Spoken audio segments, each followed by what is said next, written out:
This is Platinum 1989 with my TNA review. Tonight was a very weird show. I know a million people that are gonna say, God, this was horrible.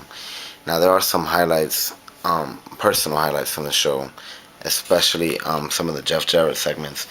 But real quick, Abyss. They teased that Abyss shocking footage, something that Raven and these people did, and that we're gonna see it online. I just saw the video.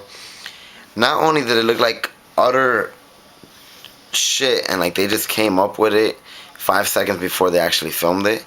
It sucks that they're putting Abyss through this, and it's such a poor segment that does nothing for this feud. And not only that, but they even botched something. If you go and watch the video on their website or click on the link, the article says that he had severe burns all over his left legs, when in the video you clearly see that it was his right leg that was put on fire. His left leg probably has no burns. I don't know. Anyways, tonight we had Kevin Nash take over the show and book some quote unquote ridiculous matches. Now, the first of these matches was British Invasion versus Chris Sabin, and Chris Sabin actually got put over, which I clap it up for that. He beat three people. Apparently, they have a title shot that was just announced, like nothing, on final resolution, and basically they're continuing the storyline. I think with Rob Terry, how he's the fuck up of the group, and they might just have to get rid of him. Then we had Steiner in a knockout of his choosing to go up against Lashley and Crystal. First of all, Jeremy Borash was not on the show. I don't know if he was with Mick Foley on their way to see Dixie, but all I know is that the show felt weird without Jeremy Borash, and we had Christy Hemme, who was kind of botching in her first interview with Scott Steiner. So the tag match, I enjoyed that match, the Steiner and Bobby Lashley match. When he was doing the push-ups on top of her, that looked kind of sick. I believe the next match we had was Hamada versus Eric Young. Now I thought this match was gonna put over Hamada, and it kind of did. She didn't get the push. This guy had to cheat to win, but I swear, Eric Young. Um, that's kind of funny that he used the ropes. So I enjoyed the match. Entertainment wise, obviously I'm not gonna say 5-star match of the year, but it was funny when I saw that he used the rope and then he was celebrating like he just had a big win. Um, then we had this 4-on-4 where the Pope got attacked, so it became 3-on-4. Jesse Neal got a victory over Hernandez. I'm a fan of Jesse Neal, but I don't know how I feel about that, about him winning with on a like regular Impact with a spear. So with that, I guess it's just all build up towards their match at Final Resolution. The crowd tonight was annoying the crap out of me in the beginning. Like everything Nash said that was supposed to be more heelish, the crowd was just cheering for anything he said.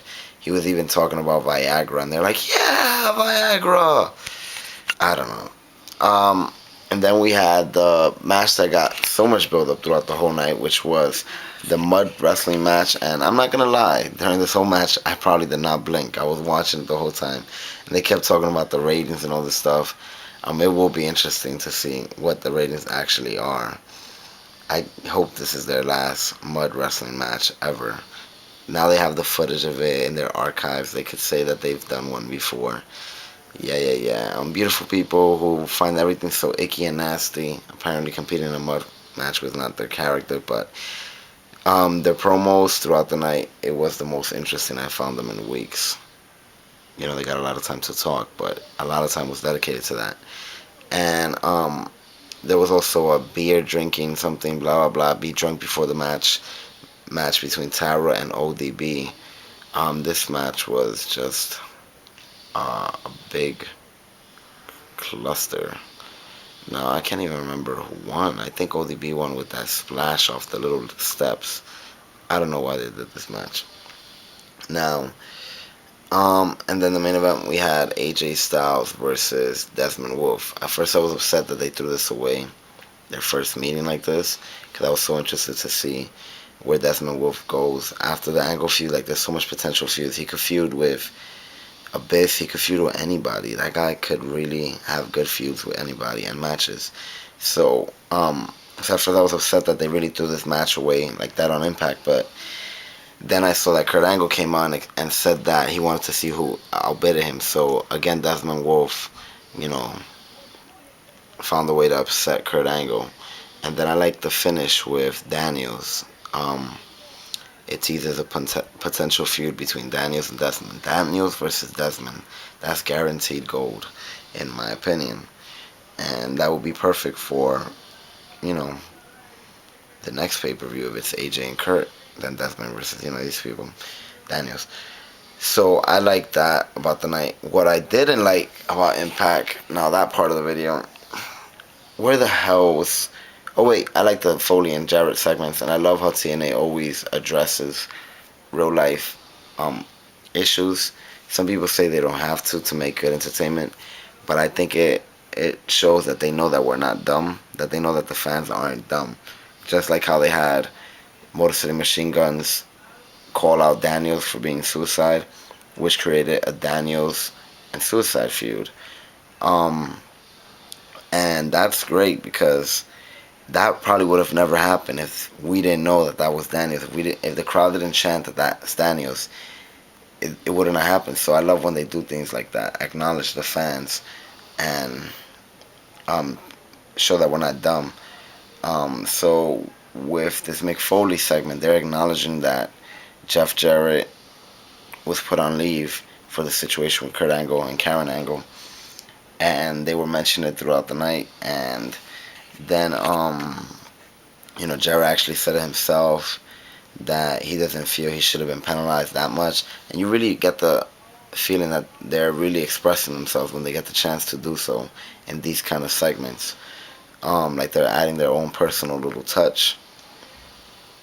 It was funny when Mick Foley told Russo, who was on the show tonight, for one clip, he told Russo to write in a part for next week that Foley gets to talk to Dixie. That was very funny.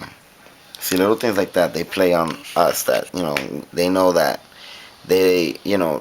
yeah, play on us.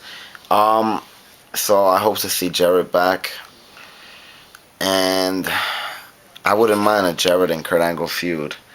Now I know what you guys are thinking; they already feuded, but I was still waiting for that third singles match that never came. We had the first match at Bound for Glory, the second match at Genesis, which I considered a match of the year contender. I was so into that match, and those were two different matches. First one was a real technical, old school type wrestling match, um, and the second match was just an all-out brawl.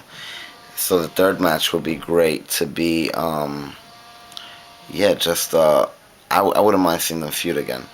Only thing is now Kurt Angle's caught up in different feuds with Desmond or possibly AJ, and they will have to make this one very personal. But I wouldn't mind to see another Jarrett Kurt Angle feud, because Kurt Angle's obviously gonna have some kind of reaction to seeing him back, and I wouldn't mind to seeing Karen Angle on TV again. I think Karen Angle was great. Now some people really don't like Karen Angle, but she came in and she was very natural on the mic, and she has a great look to her and everything. Hold on, my phone is ringing, which I don't even know what it's on. Anyways, other things that I hated about Impact, that we don't see AJ till the last 10 minutes. We don't see Kurt Angle till the last 10 minutes. We don't see Daniels till the last 3 minutes. We don't see Desmond till the last 10 minutes. These are all guys that you're pushing to have these big matches at the next pay-per-view. And the build-ups hasn't been getting the proper build-up, as much build-up as Turning Point has been got. Now, of course, all these matches I expect them to be great matches. All these matches I expect them to be great matches, but I really wish the build-up was there. God, this person called cell phone.